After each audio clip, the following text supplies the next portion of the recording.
Parliament में no confidence motion, Hindi में क्या बोलते नो कॉन्फिडेंस, अविश्वास प्रस्ताव आया था। हमने वहां पर 6-7 मिनट में पूरा सबका बयान कर दिया, हर चीज को खोल खोल कर बयान कर दिया। बताओ, आपकी तो जबान ही नहीं खुलती, आप तो सिर्फ एक ही बात करते, मैं दुकान खोलना चाहता हूं मोहब्बत की।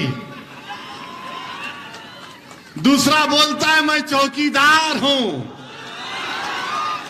यह ऐसा चौकीदार है जो चीन 2000 स्क्वायर किलोमीटर जमीन पर कब्जा करके बैठा है, मगर चौकीदार क्या चौकीदारी कर रहा है। डेप्सांग डेमचाक में चौकीदार के नाक के नीचे चीन अपनी हमारी जमीन पर फौज को उतार दिया। ये दुकानदार है, ये सिर्फ बोलता मैं मोहब्बत की बात करता हूं, तो शमशाद अंसारी से मोहब्बत की बात कौन करेगा? अशफाक खान से मोहब्बत की बात कौन करेगा? अरे तुम्हारी सरकार है ना दुकानदार वालों, तुम्हारी सरकार है झारखंड में, मेरी तो सत्ता, मैं सत्ता में तो नहीं हूं। एक तरफ दुकानदार, एक तरफ चौकीदार। ये दुकानदारों ने 50 साल से हमको लूटा, ये चौकीदार हमारी शनाख्त को खत्म करना चाहता है, हमारी तहजीब को खत्म करना चाहता है। इस देश में ना दुकानदार की दुकान की जरूरत है, ना चौकीदार की जरूरत है, बल्कि तीसरे विकल्प की जरूरत है जो इंशाअल्लाह पैदा होगा। आप देखना मेरे अजीज दोस्तों और बुजुर्गों, देश के प्रधानमंत्री बड़ी बड़ी बातें करते हैं, सबका साथ, सबका विश्वास, सबका विकास, क्या क्या बकते रहते हैं, मगर आज हमने देखा कि एक मासूम 7 साल का बच्चा जब स्कूल को जाता है उत्तर प्रदेश में, जहां पर बीजेपी की सरकार है, जहां पर योगी आदित्यनाथ मुख्यमंत्री हैं, वो टीचर अपने क्लास में उन बच्चों से कहती है ये मोहम्मदन का बच्चा है, इसने बराबर नहीं पढ़ा, इसको मारो।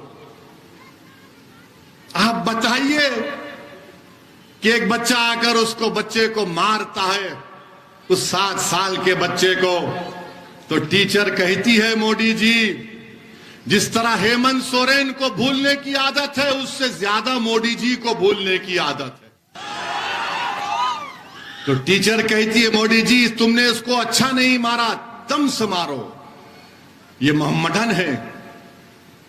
बताइए आप, और वो बच्चे को मार पीटा जाता है, उसका वीडियो पूरे देश में, पूरी दुनिया में चला गया। उस बच्चे के बाप से मैंने बात की, हमारे वहां के मजलिस के सदर को भिजाया, जिस तरह हमारा सदर झारखंड का कभी कुछ हो जाता है तो शाकिर दौड़ते हुए चीखे मारता है। अरे जिंदा, अभी ठहरो, सुनो, तुम शाकिर साहब लेके आए क्या? तुमको सुनो हमारी बात। वहां पर हमारे सदर को भिजाया, उस 7 साल के बच्चे के वालिद से, पिता से हमने बात की। उसके बाप ने कहा, हमने पूछा पुलिस में कॉम्प्रोमाइज क्यों किया तुमने?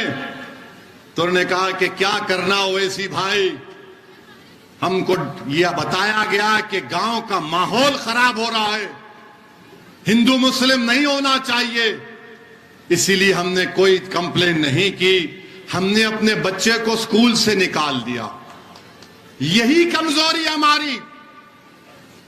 अगर कोई बाप अपने बेटे के लिए नहीं लड़ेगा तो क्या दुनिया लड़ेगी?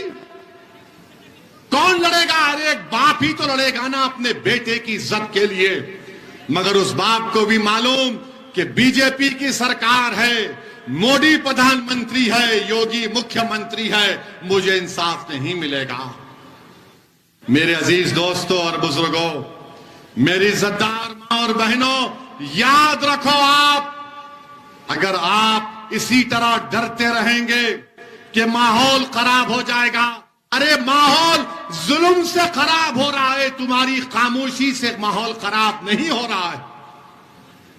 अगर वो बाप अपने बेटे की कंप्लेन नहीं कर सक रहा है, क्योंकि यही सेकुलरिज्म के चौधरी हैं, यही जो सेकुलरिज्म को ले डूबे इस देश में, उसने जाकर उस बच्चे के बाप से कह दिया कि तुम कंप्लेन मत करो, गांव का माहौल खराब हो जाएगा। अरे जालिमों, अगर तुम्हारे बेटे को मारते तो तुम खामोश बैठते, क्योंकि मार खाने वाला 7 साल का बच्चा मेरा बेटा था, मेरी औलाद थी। तो तुम में इतनी हिम्मत आ गई कि तुम मुझसे आकर कहते हो कि तुम माहौल को खराब होने मत दो। अगर किसी रांची में या उत्तर प्रदेश में योगी आदित्यनाथ के पोस्टर को फाड़ दिया जाएगा या मोदी के पोस्टर को फाड़ दिया जाएगा तो क्या करोगे? पुलिस दौड़ते हुए जाएगी उसके घर पर, उसके घर तक बुलडोजर लेकर जाएगी। मगर भारत में, हमारे वतन अजीज में, एक बाप से कहा जा रहा है कि तुम्हारे बेटे की कोई इज्जत नहीं है। अगर उसको स्कूल में थप्पड़ मारते हैं तो थप्पड़ खा लो, मगर माहौल खराब होने मत दो। मैं आपसे कह रहा हूं, माहौल खराब होता है तो भाड़ में जाए। मैं अपनी औलाद के लिए खामोश नहीं बैठूंगा, मैं अपने बच्चे की इज्जत के लिए खामोश नहीं बैठूंगा।